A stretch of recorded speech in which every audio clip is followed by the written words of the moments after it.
When you're drafting, you sure don't have a lot of time. I wish it wasn't all the same deck. Benefit for the community. He would be surprised if there were more than 250 play sets in circulation. You actually have to figure out what everyone else is going to be anticipating. The conflict's escalating. It's the besiege happening, the war is starting. And this set has half Myriad, half Phyrexian.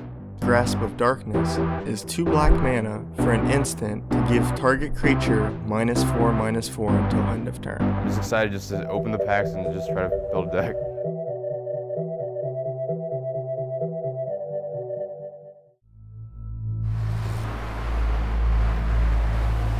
You know, you have like a swamp that's actually a drudge skeleton. See, so you have the land and the art, but then you have everything else drudge skeleton.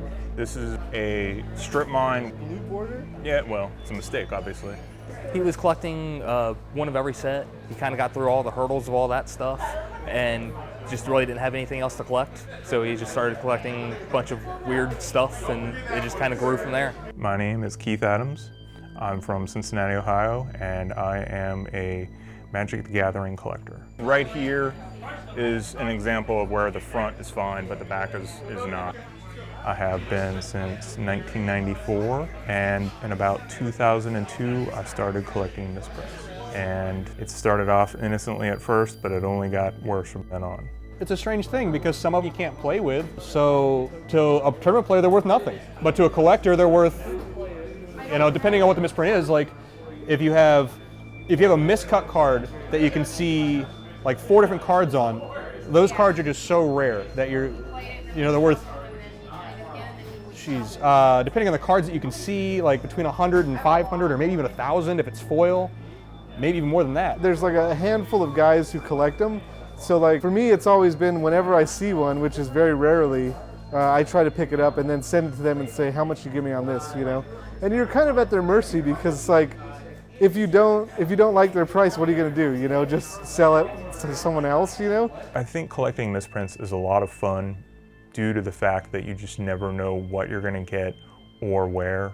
With normal cards, especially when you collect sets, it's not difficult to have everything. All you need is a little bit of money and time and patience, and you can complete sets of normal Magic cards. And I do find that fun, but you just never know what type of cards you're gonna find when it comes to misprints. And I find that a lot more fun. What we have here are some miscuts from alliances that are from the same sheet and they connect. So I just have them put in a row so it's obvious that they go together.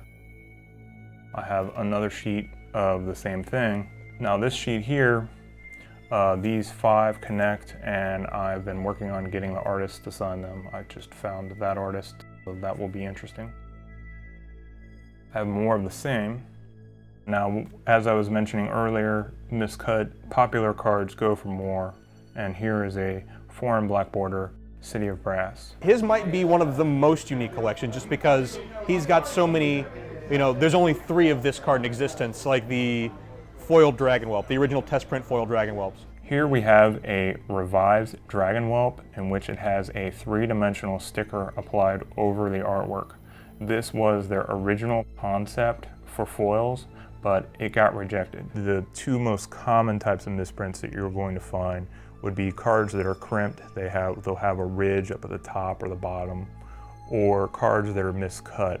And unfortunately, a lot of people use the word miscut loosely, but for those of us who truly collect, when it becomes a miscut is when it shows more than one card, and those are the 2 that you're gonna find most often. And they don't go for a whole heck of a lot until we start talking about more expensive and playable cards. Misprints are all about who has them and who's getting them. If you're trading to someone else who knows, they're worth, you know, a decent amount. But, you know, 2 casual kitchen table players who have them, they're worth nothing.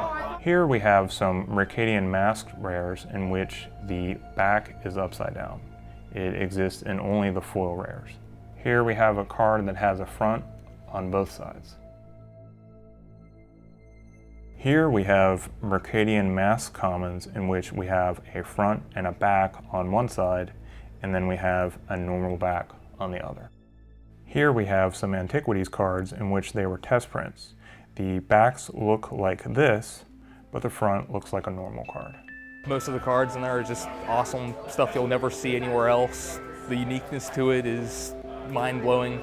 You can sit down at a table, open up to the first page, and a crowd will just gather around them. This is a front and a front on the same side.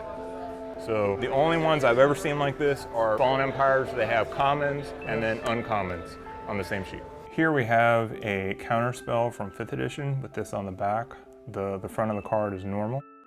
And here we have 2 cards from Fallen Empires in which they have a normal front and then they have a front and a back on the other side. And here we have some mistakes with foils. This has like a grill mark, and then this is a test print that has no text. And here we have other general printing errors on these 3 cards. Another player in Cincinnati, Ohio was selling his collection, and in his collection he had a moderate amount of misprints, and a few of them were actually very good. I still have them. And I told him that when I was going to purchase his collection that I thought it would be fun to keep them and try to expand it. I had no desire to sell them.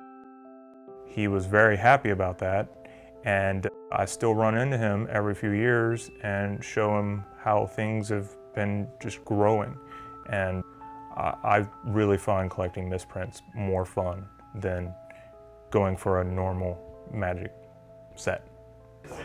You have a box that just goes over. You can actually see it. You can see a box printed like over it, very subtle, but it's there. You get a whole flavor. Like, you get misprints from alpha and beta, and then you get to see cards that were never officially released. Like, it's like a behind the scenes for that almost. And then you get to see things that you just don't see every day from all the sets of Magic that have ever had a misprint. It's like a history lesson. It's like a Magic history lesson just looking through Keith's binder. This is an invitational deck. I have all 90 cards. You had to choose whether or not you were going to play with them. Every card cost less or more than its original casting cost. These are pre-alpha cards. Before the game was ever printed, they had to decide how good or how bad cards were before they could print them. And here are some examples. And a few years later, they were printing the Dark series, in which they have a nicer, higher quality paper of the cards that include its title and even its rarity and its ability. I think misprints within Magic the Gathering will always have a value so long as Magic the Gathering itself has a value. I think as long as the game stays active and strong and people want to play it, misprints will always be a part of it and always have a place. Now these are pre-alpha cards. Okay, before alpha was around, they had to play with their cards. It's unreal. It's the best misprint collection I've ever seen. I know there might be similar collections or even better collections, but I've never seen it. And Keith is well known in the misprint community. If he doesn't have it, he can find it, or he's seen it and he can tell you about it. I mean, the man has alpha playtest cards. 3 decks of alpha playtest cards. That's just mind-boggling to even think about. You can play the cards that Richard Garfield was playing when he was designing the game. I mean, that's Magic history.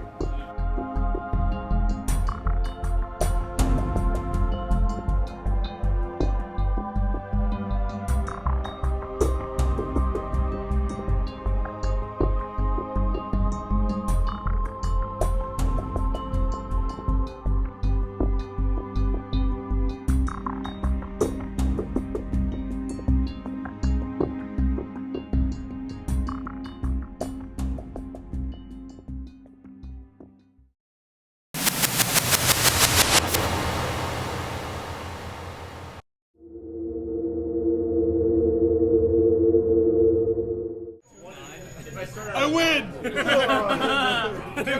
JR, you just drank 100 ounces of beer. How do you feel now? Drunk. Where are you gonna go? The bathroom.